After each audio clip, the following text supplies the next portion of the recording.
For decades, Star Trek fans believed Mars was nothing more than humanity's future frontier, a lifeless world waiting to be colonized, transformed, and eventually defended. But Strange New Worlds Season 4 just turned everything we thought we knew upside down. In a single episode, the franchise introduces an ancient Martian civilization, rewrites one of Gene Roddenberry's oldest ideas, explains why Mars became a dead planet, reveals the true origin of the asteroid belt, and even connects the extinction of the dinosaurs to a tragic war between alien civilizations. It sounds impossible, yet somehow it all fits perfectly into Star Trek lore. And by the end of this story, you'll realize the Martians weren't simply another alien species. They were victims of a paradox that guaranteed their extinction no matter how hard they fought against it. The episode opens with the USS Enterprise encountering what appears to be an ordinary interstellar solar storm. But this isn't just turbulent space weather. Hidden inside the storm is a temporal vortex powerful enough to rip the Enterprise completely out of its own timeline. Before Captain Pike and his crew fully understand what's happening, the ship is hurled 65 million years into the past. Immediately, the story creates two mysteries at once. An away team is stranded on a prehistoric Earth filled with dinosaurs, while the Enterprise discovers something even more unbelievable orbiting Mars. Instead of the cold, dusty world everyone expected, Mars is alive. Massive orbital cities surround the planet. Warships patrol its skies. Advanced civilizations communicate across its surface. This isn't the barren Mars history remembers. This is a thriving empire at the height of its power. That single reveal changes 60 years of Star Trek history. The introduction of the Martians isn't just another alien of the week concept. It's actually a clever callback to one of Gene Roddenberry's earliest ideas, when Star Trek was still being developed in 1964. Before Spock became half Vulcan, Roddenberry originally imagined him as half Martian. That concept was eventually abandoned in favor of Vulcans because the series needed a more distant and mysterious alien civilization. Now, decades later, Strange New Worlds quietly brings that forgotten idea back into canon. It's the kind of deep-cut reference longtime fans appreciate, while still making perfect sense for newcomers. The Martians themselves are unlike any species we've previously seen in Star Trek. At first glance, they resemble humans with striking red-tinted skin, a visual reminder of their homeworld. But their biology quickly proved there's something entirely different. Instead of relying solely on technology, their bodies possess extraordinary natural abilities. They literally phase through solid matter, allowing them to pass through walls as though physical barriers don't exist. Even their spacecraft reflect a completely different philosophy of technological advancement. Rather than using warp drive or transporter systems like the Federation, the Martians rely on highly advanced impulse propulsion, suggesting they evolved along a separate technological path despite becoming one of the most advanced civilizations in the early solar system. But perhaps the most defining aspect of Martian culture isn't their science. It's their mindset. These aren't peaceful explorers searching for new civilizations. They're hardened survivors. Every decision they make is shaped by generations of warfare.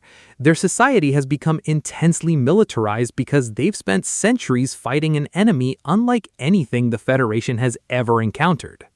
That enemy is known as the Doldrum.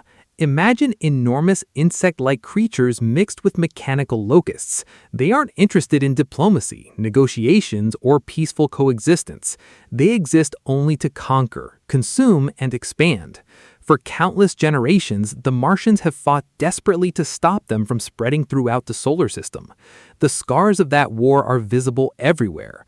One of the episode's smartest reveals explains the existence of Valles Marineris itself, the enormous canyon stretching across the Martian surface in real astronomy. According to the episode, this wasn't created by natural geological activity. It was the result of a catastrophic Doldrum warship crashing into Mars during one of the conflict's largest battles. Suddenly, an actual planetary landmark becomes part of Star Trek's fictional history. It's exactly the kind of science fiction storytelling that rewards viewers who enjoyed blending real astronomy with speculative fiction. But the war is far from over. The Martians know they're losing. Their enemy continues pushing deeper into the solar system, threatening not only Mars but eventually every nearby world. Then everything changes the moment Battle Commander Cassell boards the Enterprise. Cassell immediately realizes something isn't right. This ship possesses technology centuries beyond anything she's ever seen. Captain Pike eventually explains the impossible truth. The Enterprise isn't from another civilization. It's from the future. Naturally, Pike wants to minimize damage to history. Like every Starfleet captain before him, he understands the dangers of revealing future events. But circumstances spiral beyond his control when Cassell gains access to the Enterprise's historical database. What she finds changes everything. Mars, her beloved homeland, doesn't survive. In Pike's era, Mars is little more than a cold, barren desert with almost no atmosphere remaining.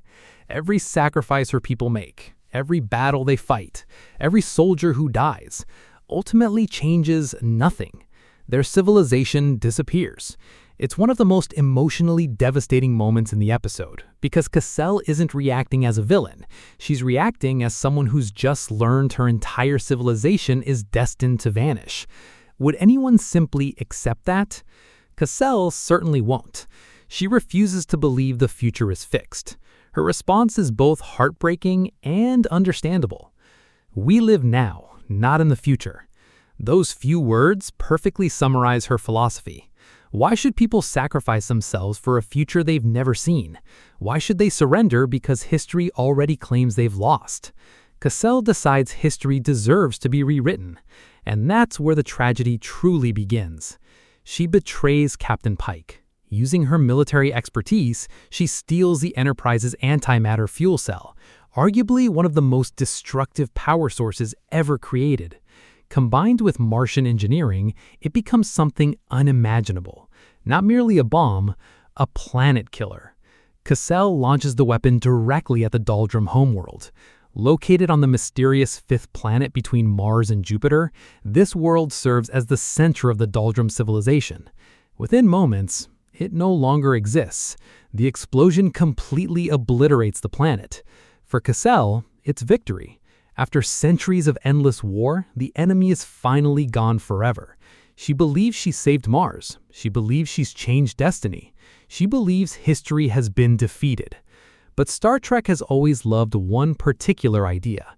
Sometimes the harder you fight fate, the more completely you fulfill it. Captain Pike soon realizes exactly what's happening. Instead of changing history, Cassell has become one of its most important architects. The destruction of the fifth planet creates consequences reaching across millions of years. First, the shattered remains of the world spread throughout the solar system. Those fragments eventually become what humanity knows as the main asteroid belt. Suddenly, one of astronomy's greatest mysteries receives an entirely fictional but surprisingly elegant Star Trek explanation. But that's only the beginning. One enormous fragment escapes the expanding debris field. Its trajectory slowly carries it toward Earth. Millions of years later, that same fragment crashes into the Yucatan Peninsula. It becomes the Chicxulub impactor, the asteroid responsible for wiping out the dinosaurs. Without realizing it, Cassell doesn't merely destroy an enemy civilization. She indirectly creates the conditions allowing mammals to dominate Earth, which eventually leads to humanity. Without her decision, there might never have been humans. There might never have been Starfleet.